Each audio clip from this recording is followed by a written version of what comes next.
Hi, നമ്മൾ നോക്കാൻ പോകുന്നത് എക്സലിലെ ഓഫ്സെറ്റ് എന്നുള്ളൊരു ഫംഗ്ഷനാണ്.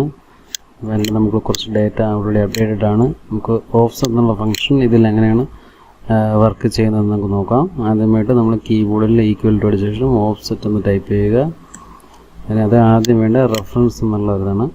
ഏതെങ്കിലും ഒരു സെല്ല് നമുക്ക് റെഫറൻസ് ആയിട്ട് ആദ്യം കൊടുക്കണം. ഇതിപ്പോൾ ഞാൻ കൊടുക്കാൻ പോകുന്നത് ഈ ഒരു സെല്ലാണ് കൊടുക്കാൻ പോകുന്നത്, A3 എന്നുള്ളത്. കോമ ഇടുക. റോസ് എന്ന് വെച്ച് കഴിഞ്ഞാൽ എത്ര റോയാണ് നമുക്ക് ഇവിടുന്ന് മൂവ് ചെയ്യേണ്ടത് എന്നാണ് ഉദ്ദേശിക്കുന്നത്. റോ എന്നുള്ളത് നമുക്ക് 5 എന്നുള്ളത് കൊടുക്കാം. കോളം നമുക്ക് 2 കോളം മൂവ് ചെയ്യിക്കാം. 2 എന്ന് കൊടുക്കുന്നു. ഇവിടെ ഉണ്ട് ഹൈറ്റും അതിൻ്റെ വിഡ്ത്ത് നമ്മൾ 1 തന്നെ കൊടുക്കുകയാണ്. നമുക്ക് എൻ്റർ അടിക്കാം. 2040 എന്നുള്ള നമ്പർ നമുക്ക് എത്തിക്കഴിഞ്ഞു. നമുക്ക് ഇങ്ങനെ ചെക്ക് ചെയ്ത് അതിൻ്റെ ഇടുന്നത് 5 റോ താഴേക്ക് 1 2 3 4 5. അതിനുശേഷം 2 കോളം റൈറ്റിലേക്ക് മൂവ് ചെയ്യണം. 1 2. അതാണ് ഈ ഓഫ്സെറ്റ് ഇത് മൂവ് ചെയ്യുന്നത്. ഇനി നമുക്ക് ലാസ്റ്റിലത്തെ 2 ഐറ്റംസുകൾ ചെക്ക് ചെയ്യാം. ഇതിനായിട്ട് നമുക്ക് ഇവിടെ നമുക്ക് ഹൈറ്റ് എന്നുള്ളൊരു ഓപ്ഷൻ ഉണ്ട്. നമ്മൾ ഹൈറ്റ് ജസ്റ്റ് ഞാൻ 2 എന്നാക്കുന്നു. ഹൈറ്റ് 2 എന്നാക്കുമ്പോഴത്തേക്കും വാല്യൂ എന്നുള്ളത് എറർ അടിക്കുകയാണ്. നമുക്ക് കാരണം വെച്ചാൽ ഇതിൽ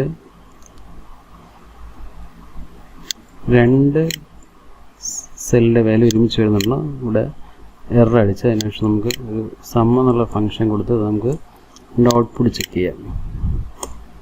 നമുക്ക് 6015 എന്നുള്ള നമ്പറാണ് വന്നിരിക്കുന്നത്.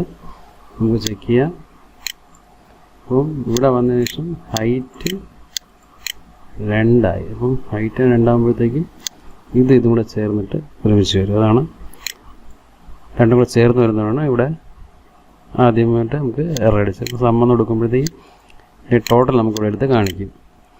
ഇനി നമുക്ക് വിഡ്ത്ത് ചേഞ്ച് ചെയ്യും. വിഡ്ത്ത് നമ്മൾ 2 കൊടുക്കുകയാണെങ്കിൽ ചെക്ക് ചെയ്യാം. അപ്പോൾ ഇത് വന്നിട്ട് ഇവിടെ വന്നിട്ട് ഹൈറ്റ് 2 ആയി, വിഡ്ത്ത് 2 ആയി. നമ്മൾ ചെക്ക് ചെയ്യണമെങ്കിൽ ഈ ഒരു സമ്മാണ് നമുക്കിവിടെ കിട്ടിയിരിക്കുന്നത്. അപ്പം ഇതാണ് ഓഫ്സെറ്റ് എന്നുള്ളൊരു ഫംഗ്ഷൻ. ഓഫ്സെറ്റ് എന്നുള്ള ഫംഗ്ഷൻ നമ്മൾ ഉപയോഗിക്കുന്നത് വെച്ച് കഴിഞ്ഞാൽ സെൽസ് അങ്ങോട്ടും ഇങ്ങോട്ടും ചേഞ്ച് ചെയ്യുന്നതിനും സം എടുക്കുന്നതിനും അതിനൊക്കെ വേണ്ടിയുള്ള ഫംഗ്ഷനായിട്ടാണ് ഈ ഓഫ്സെറ്റ് എന്നുള്ള ഫംഗ്ഷൻ ഉപയോഗിക്കുന്നത്.